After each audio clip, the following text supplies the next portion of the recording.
If a parent are able to buy a real estate property, then I say go for it. I'm a big proponent. I know what real estate gave me and my family and what, it provided me when I had to fall back on this. It's absolutely super powerful. But let's be realistic. Most people, they're lucky to own their home in Toronto, right? That's an incredible thing. So it's not about to make people feel bad about where they are or if they're not able to do that. It's more about, okay, so how can I, right? As a solo mom, it's always my way of thinking that how can I? Okay, so the second thing, as all of people know, an RESP, a Registered Education Saving Plan, is another option. But I found that most of my parents now are like, I would rather leverage this money elsewhere, somewhere where it's not only restricted to education. And I shouldn't use restricted because RESP is great. It helps with the education fund savings. It gives you up to 70 to 100 in grant from the government. And again, it's about leveraging. The government is giving you free money, but obviously once a child is ready to go in post-secondary, you're not allowed to take the grant straight away. Right? I mean, there's rules that you need to follow, because if you were able to take the grant straight away, well, maybe kids will not go to school after the 15-week period of time. They will like, oh, that's not for me. But again, don't put your eggs all in the same basket. I always, when I sit with a parent and they say, I have $200 to put aside for my child. Okay, let's brainstorm. What is your value? What do you want to create? A lot of parents now are like, well, entrepreneurship, they're mostly entrepreneurs, the parents that I meet. And so they're also educating, just like I do with my kids, to be a little bit more entrepreneurial. Not saying that they will not be an employee. Like, my son a little bit. I know my son will not be an entrepreneur. You can tell, as a parent, you can tell. Yet, it's about empowering your children to have another source of income through investment, through anything else. It doesn't need to be an entrepreneur. You can have investment that brings you passive income. And that's what their heads, right? It is founded on a participating whole life insurance policy. And I know parents are like, oh.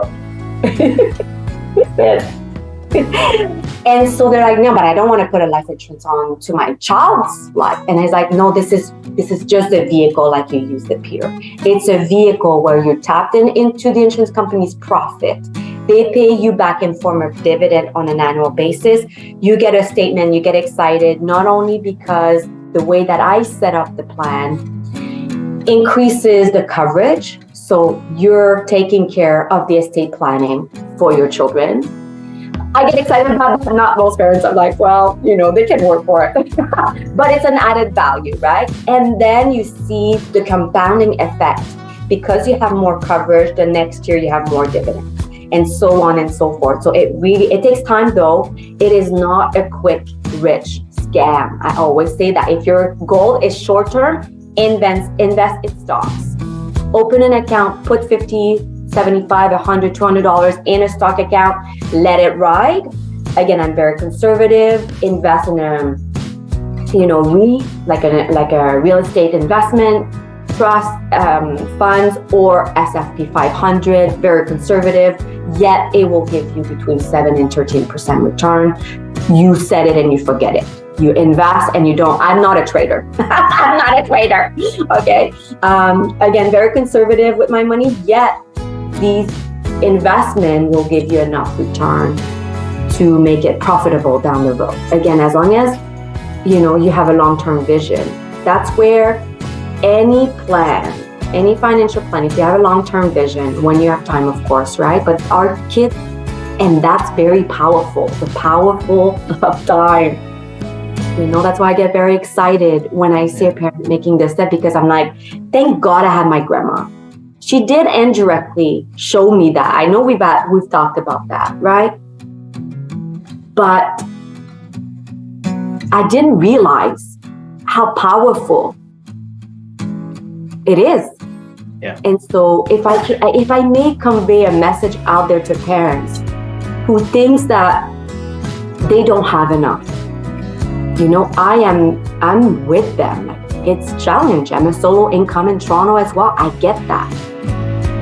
But I also understand that once you are so motivated and you believe that this is important enough, just like my workout is important enough every week, that no matter how crazy busy I may be, I take 1 hour 3 times a week. It's a non-negotiable. I put in my calendar.